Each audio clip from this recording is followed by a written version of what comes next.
when I read the book, it's very fresh, though it is written during the 50s, mid-50s. So, as if I wrote it yesterday, you know, it's so fresh and so rebelling against men, against my family, against my mother, my father, against the medical profession.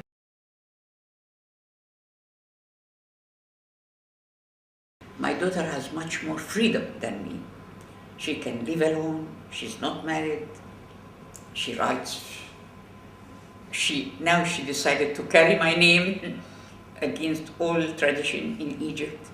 So, and she has there is a trend in the society that support her. And there are young women, many young women like her. And on the other hand, there is another group who are going backward to the veil and to the home, and they are affected by the conservative, religious, fundamentalist movement.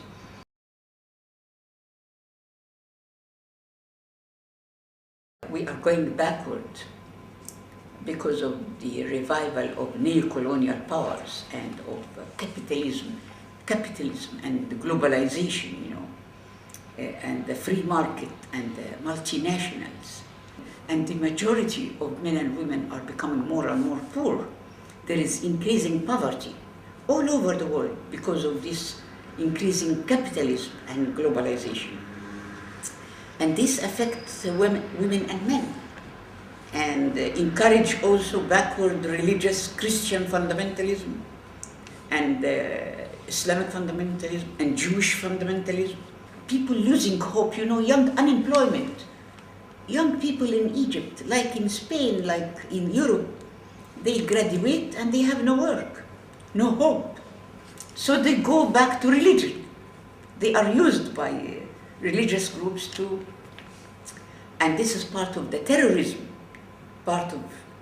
Usually I say the biggest terrorist in the world is George Bush.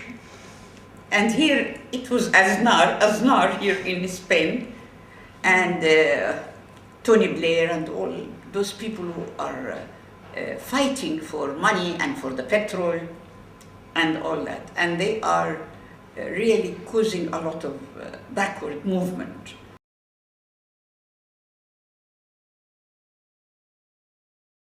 I do not separate between politics, economics, or medicine. I'm a doctor, medical doctor. I don't separate health from economics, from politics, from sex, because I cannot separate the lower half of the body from the upper half of the body. I cannot separate the individual from the society.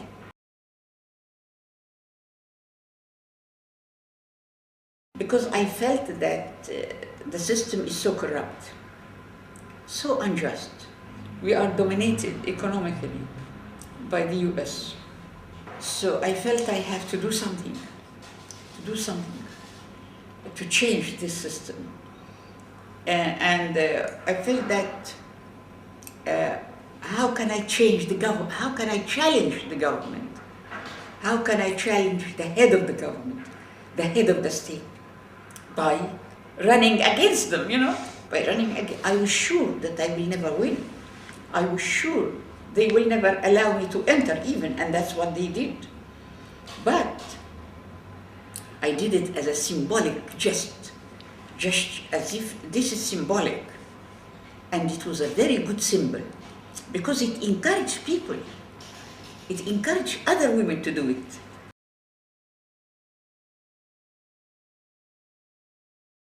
Hope is power.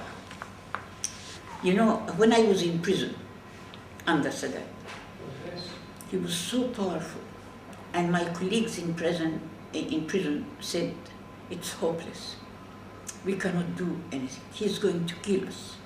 We are going to die in prison. And they were depressed. And I said, no, we will not die. He will die, but we will continue. And that's what happened. He died and we came out and we continued. So now also everybody say, how can we fight America? It's a big power, superpower. How can we fight the state? How we can fight all that? But I say, no, we have to fight. If everybody have this hope, then we can change a lot of things.